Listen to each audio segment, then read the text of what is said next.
أعوذ بالله من الشيطان الرجيم. بسم الله الرحمن الرحيم. الرحمن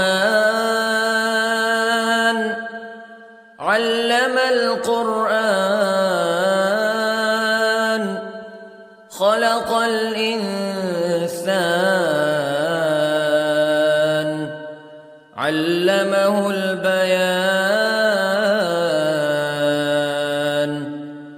الشمس والقمر بحسبان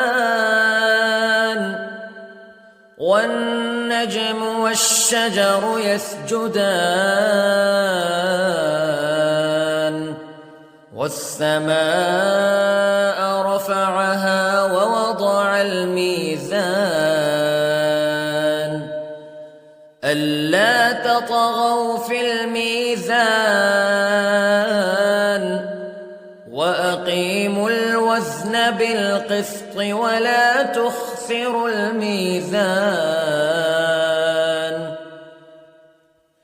والأرض وضعها للأنام فيها فاكهة والنخل ذات الأكمام والحب ذو العصف والريحان فبأي آلاء ربكما تكذبان. خلق الإنسان من صلصال كالفخار وخلق الجان من مارج من نار فبأي آلاء ربكما تكذبان. رب المشرقين ورب المغربين فبأي آلاء ربكما تكذبان. مرج البحرين يلتقيان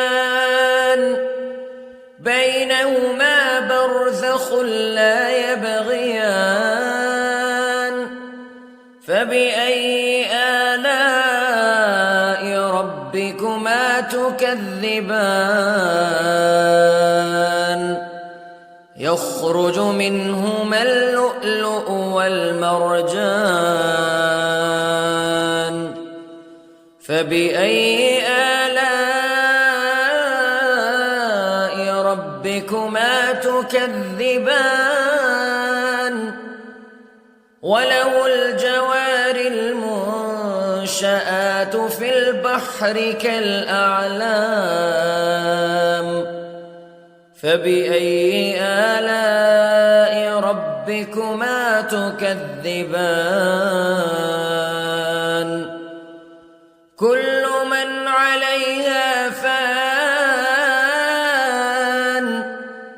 ويبقى وجه ربك ذو الجلال والإكرام فبأي آلاء ربكما تكذبان.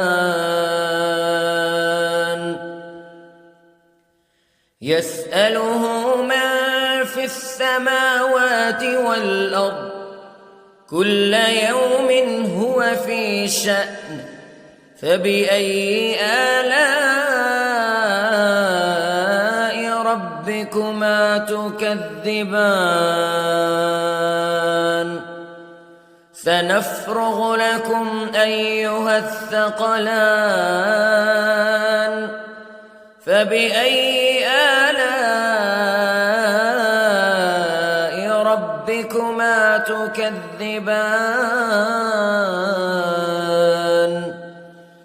يا معشر الجن والإنس استطعتم أن تنفذوا من أقطار السماوات والأرض فانفذوا لا تنفذون إلا بسلطان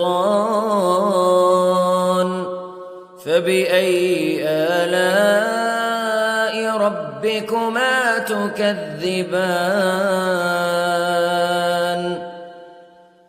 يرسل عليكما شواظ من نار ونحاس فلا تنتصران فبأي آلاء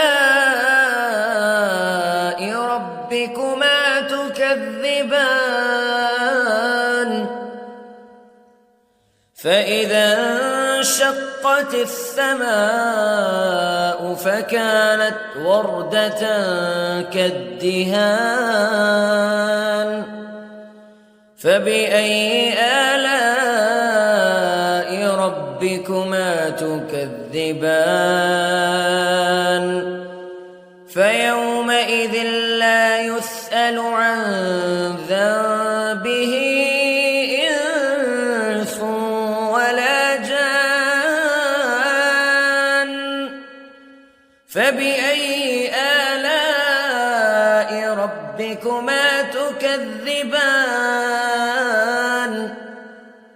يعرف المجرمون بسيماهم فيؤخذ بالنواصي والأقدام فبأي آلاء ربكما تكذبان هذه جهنم التي يكذب بها المجرمون يطوفون بينها وبين حميم آن فبأي آلاء ربكما تكذبان ولمن خاف مقام ربه جنتان فبأي آلاء ربكما تكذبان ذواتا أفنان فبأي آلاء ربكما تكذبان فيهما عينان تجريان فبأي آلاء ربكما تكذبان فيهما من كل فاكهة زوجان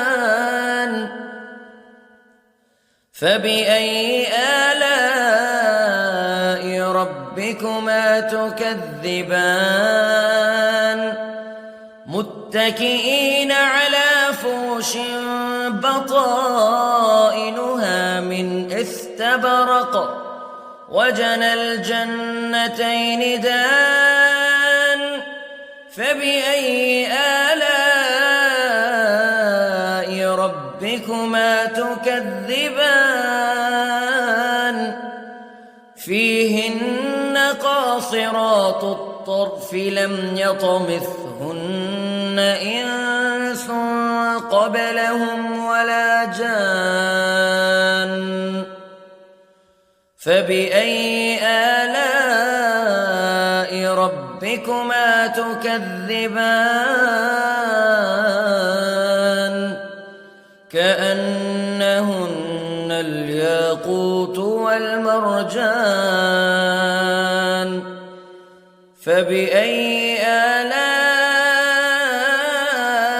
ربكما تكذبان هل جزاء الإحسان إلا الإحسان فبأي آلاء ربكما تكذبان ومن دونهما جنتان فبأي آلاء ربكما تكذبان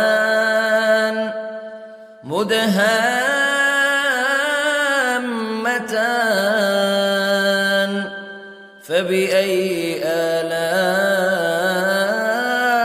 ربكما تكذبان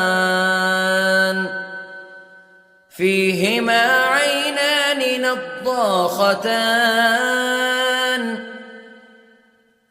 فبأي آلاء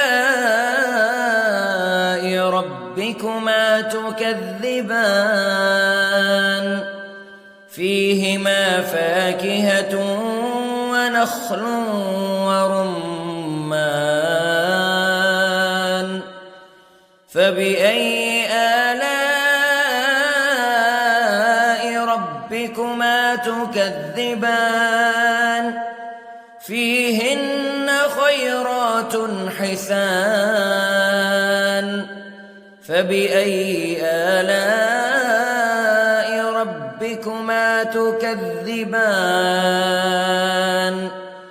حور مقصورات في الخيام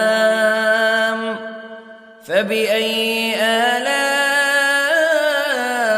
ربكما تكذبان لم يطمثهن إنس قبلهم ولا جان فبأي آلاء ربكما تكذبان